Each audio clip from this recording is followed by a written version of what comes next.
কৃষ্ণনগরের ঘূর্ণির মধ্যে এত সুন্দর একটা আশ্রম আছে সেটা আমার কিন্তু আগে থেকে জানাই ছিল না।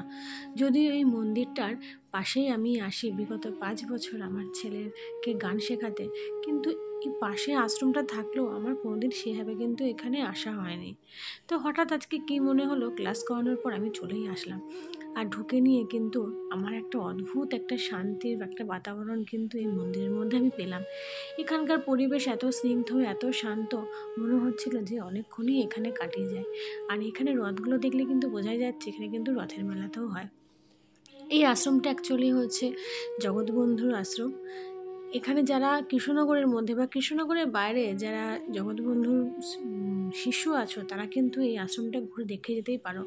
এখানে প্রসাদের ব্যবস্থাও থাকে এবং হচ্ছে কিছুক্ষণ সময়ও কাটানো যায়। আর এখানকার পরিবেশ না সত্যি করে আলাদা করে কিন্তু কিচ্ছু বলার নেই।